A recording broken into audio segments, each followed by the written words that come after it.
Hello students, in this video we will discuss classification of carbohydrates.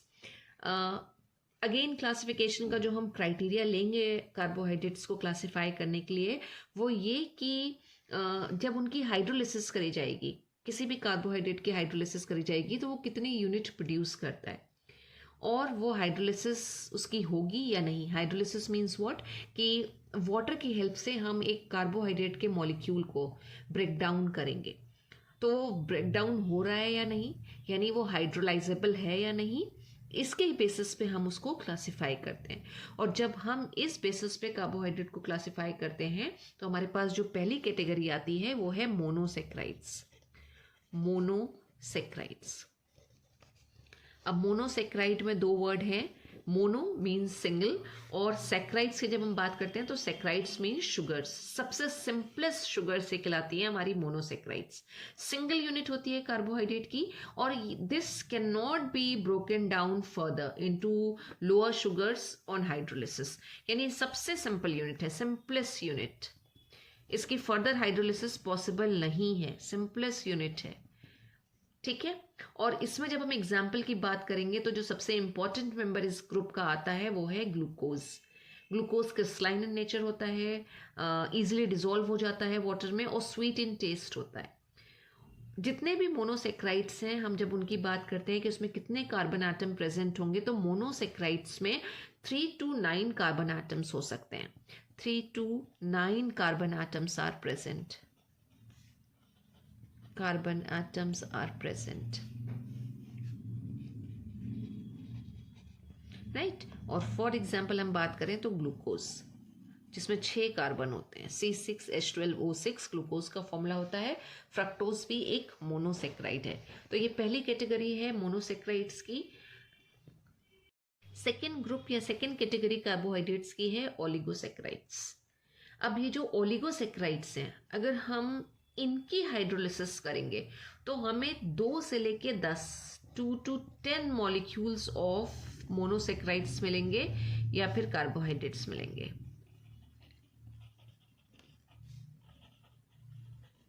ठीक है. तो hydrolysis पे हमें 2 to 10 मॉलिक्यूल्स ऑफ कार्बोहाइड्रेट मिलते हैं अपॉन हाइड्रोलिसिस.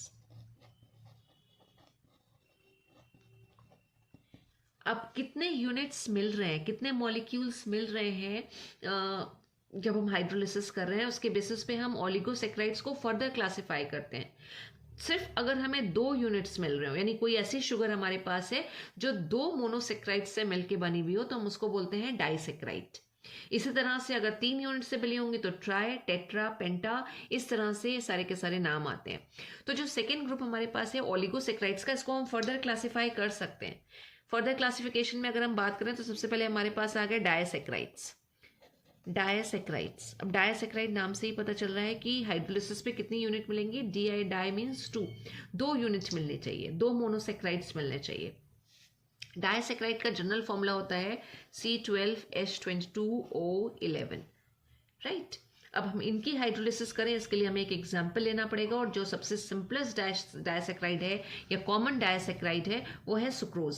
सुक्रोज का फॉर्मूला होता है C12H22O11. अब इसकी हमें हाइड्रोलिसिस करनी है, यानी इस मॉलिक्यूल को हमें वाटर की हेल्प से ब्रेक डाउन करना है. एसिडिक हाइड्रोलिसिस करते हैं हम. जब हमने ये हाइड्रोलिसिस करी तो सुक्रोज का जो ये मॉलिक्यूल है, this is sucrose. This will break down into 2 simple sugars or 2 units of monosaccharides, and one is glucose and another is fructose with same molecular formula C6H12O6. this is fructose. तो disaccharide का example हमारे पास क्या है, sucrose. Sucrose के अलावा maltose. ये sucrose तो आ ही गया, फिर से लिख लेते हैं फॉर एग्जाम्पल क्योंकि ये इंपॉर्टेंट है. सुक्रोज, इसके अलावा माल्टोस एंड लैक्टोज, ये सारे के सारे डायसेक्राइड हैं. एग्जाम्पल याद रख लीजिएगा क्योंकि आपसे कभी कभी पूछ लिए जाते हैं डायसेक्राइड के एग्जाम्पल्स. नेक्स्ट कैटेगरी में अगर हम आए तो हमारे पास है ट्राइसेक्राइड्स. ट्राइसेक्राइड का मतलब क्या होगा. ट्राइसेक्राइड मीन्स कि जब हम हाइड्रोलिसिस करेंगे तो हमें 3 मोनोसेक्राइड्स मिलने चाहिए. राइट. 3 मोनोसेक्राइड्स मिलेंगे वो सेम भी हो सकते हैं, डिफरेंट भी हो सकते हैं। और इसमें जो हमारे पास कॉमन एग्जाम्पल है वो है रैफिनोज शुगर। रैफिनोज का फॉर्मूला है C18H32 और O16। This is raffinose sugar. Raffinose sugar की जब हम हाइड्रोलिसिस कराएंगे, हाइड्रोलिसिस का मतलब क्या हुआ, वाटर की हेल्प से हम रैफिनोज को ब्रेक डाउन कर रहे हैं और एसिडिक हाइड्रोलिसिस हो रही है, और हमें यहाँ पे सारे के सारे सेम मॉलिक्यूल भी मिल सकते हैं और डिफरेंट मॉलिक्यूल भी। जैसे जब हमने हाइड्रोलिसिस करी तो हमें कुछ ये मिल रहा है। अब मॉलिक्यूलर फॉर्मूला मैंने तीनों का एक जैसा ही लिखा है, लेकिन सब प्लस लगा के लिखा है, तो उसका मतलब मॉलिक्यूलर फॉर्मूला सेम होगा लेकिन नाम अलग होंगे। जो हमें यहाँ पे मोनोसेक्राइड्स मिल रहे हैं उसमें से एक है ग्लूकोज, दूसरा है फ्रक्टोज और तीसरा आ जाता है गैलेक्टोज। मॉलिक्यूलर फॉर्मूला सबके सेम है लेकिन स्ट्रक्चर अलग अलग होंगे, बिल्कुल मॉलिक्यूल से टोटली डिफरेंट है। तो कार्बोहाइड्रेट की क्लासिफिकेशन में हमने सबसे पहले बात करी मोनोसेक्राइड्स की। मोनोसेक्राइड्स बिल्कुल सिंपलेस्ट शुगर्स हैं हमारी, सिंगल यूनिट से मिलकर बनी हुई हैं और फर्दर उनकी हाइड्रोलिसिस पॉसिबल नहीं होती है। मोनोसेक्राइड में 3 to 9 कार्बन एटम्स प्रेजेंट हो सकते हैं। देन सेकेंड कैटेगरी हमारे पास ओलिगोसेक्राइड की है, जहां हाइड्रोलिसिस पे हमें 2 से लेके 10 तक मॉलिक्यूल्स मिल रहे हैं कार्बोहाइड्रेट के, 2 से लेके 10 तक यूनिट्स मिल रही हैं। लेकिन अगर वो यूनिट्स इससे भी ज़्यादा हो, यानी हम हाइड्रोलिसिस कराएं और हमें बहुत सारे यूनिट्स मिले हाइड्रोलिसिस पे या बहुत सारे मॉलिक्यूल्स मिल रहे हो हाइड्रोलिसिस पे, तो हम उनको थर्ड कैटेगरी में रखते हैं। And this is third category is first is monosaccharide, then oligosaccharide and the third one is polysaccharide, polysaccharides. Polysaccharides on hydrolysis gives large number of molecules of monosaccharides. General formula अगर हम बात करें polysaccharides का तो वो है, general formula is C6H10O5 and N।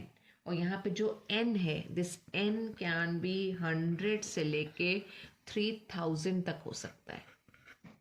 और इस कैटेगरी में जो हमारे पास एग्जाम्पल्स आते हैं वो याद रखिएगा।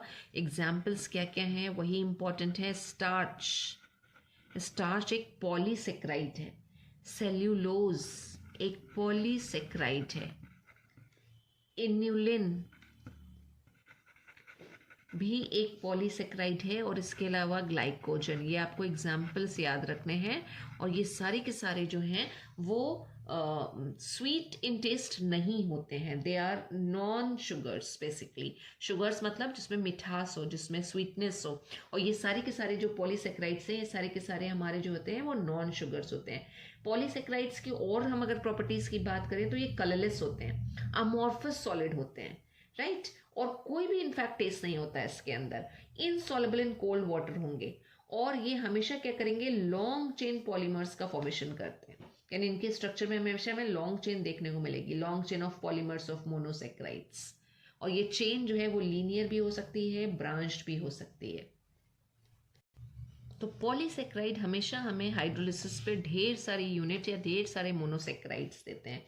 और जो स्ट्रक्चर की हमने बात करी वो लॉन्ग चेन पॉलीमर स्ट्रक्चर है। अब अगर इस स्ट्रक्चर के अंदर सारे के सारे सिंगल मोनोसेक्राइड्स लगे हुए, यानी एक ही टाइप के मोनोसेक्राइड्स लगे हुए हों, तो हम उन्हें बोल देते हैं होमोपॉलीसेक्राइड्स। लेकिन अगर इस चेन के अंदर 2 या उससे अलग या उससे ज़्यादा अलग अलग तरीके के मोनोसेक्राइड्स लगे हुए हों और तब वो लॉन्ग चेन का फॉर्मेशन कर रहे हो, पॉलीमर का फॉर्मेशन कर रहे हो, तो हम उन्हें बोल देंगे हेट्रोपॉलीसेक्राइड्स। और जो इंपॉर्टेंट चीज़ है वो यही कि दे आर नॉन शुगर्स। हमने एक और क्लासिफिकेशन डिस्कस किया था लास्ट क्लास में कि हम टेस्ट के बेसिस पे अगर क्लासीफाई करें तो sugars can be carbohydrates can be divided into 2 groups, sugars and non sugars. तो ये जो पॉलीसेक्राइड्स है ये नॉन शुगर का ही ग्रुप है। Thank you so much students.